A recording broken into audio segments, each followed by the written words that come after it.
Assalamualaikum warahmatullahi wabarakatuh. Kami dari kelompok 3 yang beranggotakan saya sendiri, Anissa Fitria, dan Ejelita Nisa Barubangun akan menjelaskan materi mengenai market failure. Untuk materi pertama ini akan dijelaskan oleh saya sendiri mengenai market failure and the role of government. Di dalam perekonomian, terdapat kondisi yang disebut dengan Pareto efisien.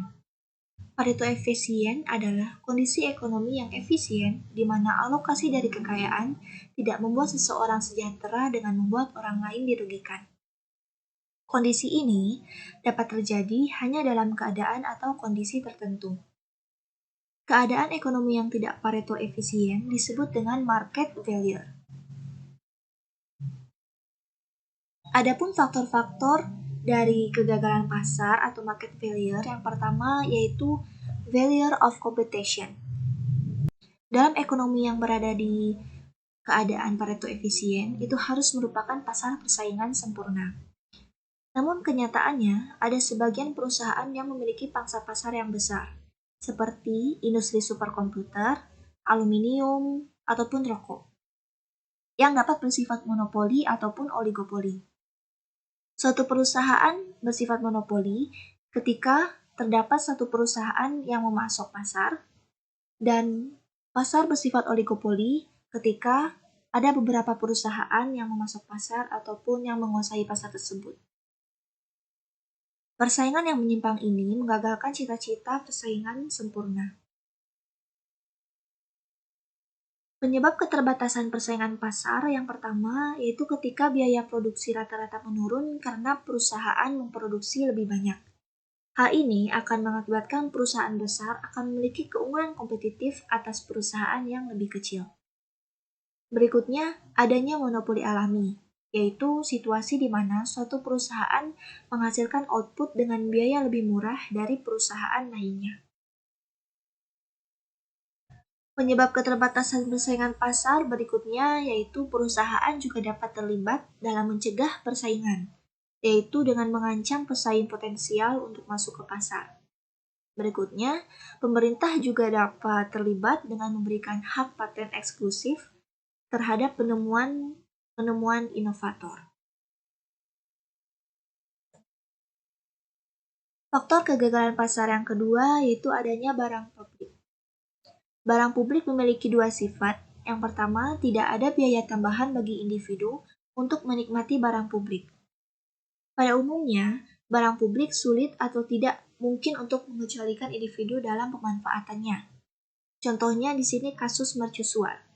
Misalkan, pemilik kapal besar dengan banyak kapal memutuskan bahwa keuntungan yang dia terima sendiri dari mercusuar itu melebihi biaya yang dikeluarkannya. Tetapi dalam menghitung berapa banyak mercusuar yang akan didirikan, pemilik kapal besar ini hanya melihat manfaat yang diterimanya, bukan manfaat yang diterima orang lain. Maka hal ini belum menjadi ciri-ciri dari keadaan Pareto efisien. Dengan demikian, akan ada beberapa mercusuar yang keuntungan totalnya melebihi biayanya, tetapi keuntungan dari setiap pemilik kapal lebih kecil daripada biaya yang dikeluarkannya. Faktor kegagalan pasar yang ketiga yaitu eksternalitas. Eksternalitas merupakan tindakan suatu individu ataupun perusahaan yang akan berdampak bagi pihak lain.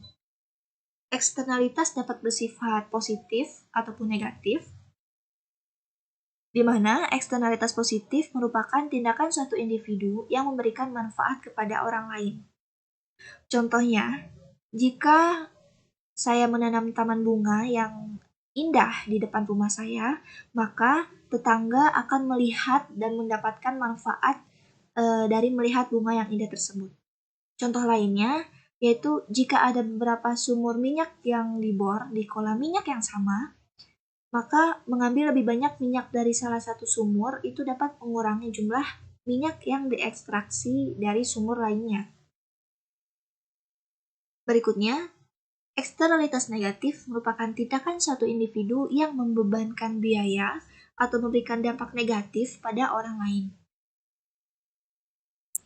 Contohnya, tindakan suatu individu atau perusahaan yang mempengaruhi perusahaan lain, di mana satu perusahaan membebankan biaya pada perusahaan lain, tetapi tidak memberikan kompensasi kepada mereka.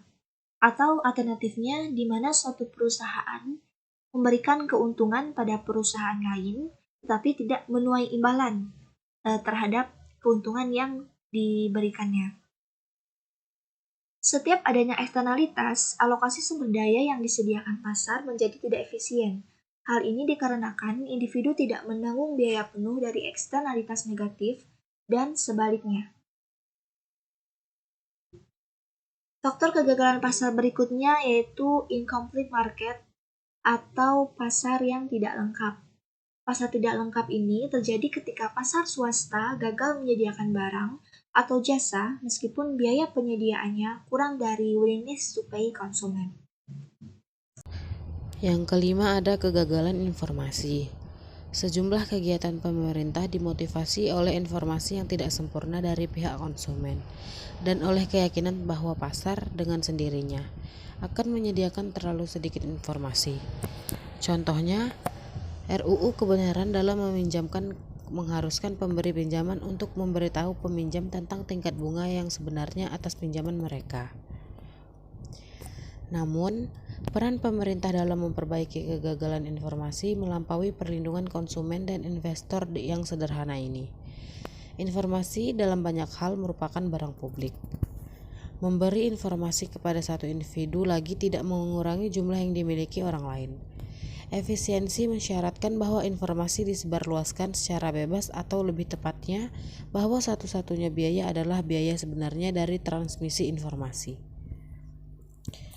Yang keenam ada pengangguran, inflasi, dan keseimbangan. Gejala kegagalan pasar yang paling dikenal luas adalah episode periodik pengangguran yang tinggi, baik pekerja maupun mesin, yang melanda ekonomi kapitalis.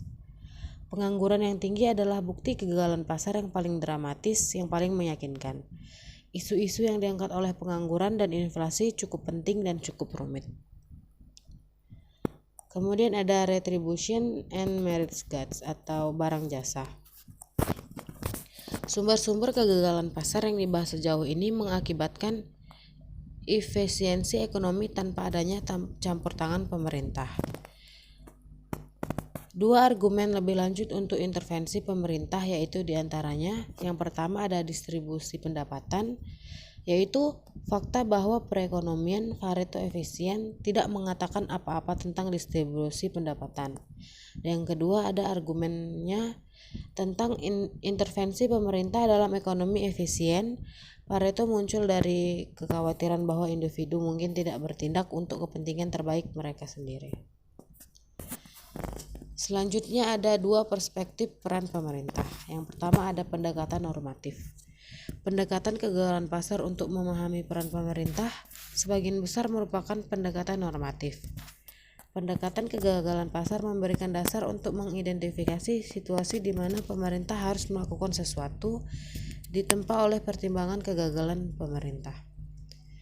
Dan yang kedua itu adalah analisis positif, yaitu menggambarkan konsekuensi dari program pemerintah yang sifatnya proses politik, bukan pada analisis normatif dan apa yang harus dilakukan pemerintah.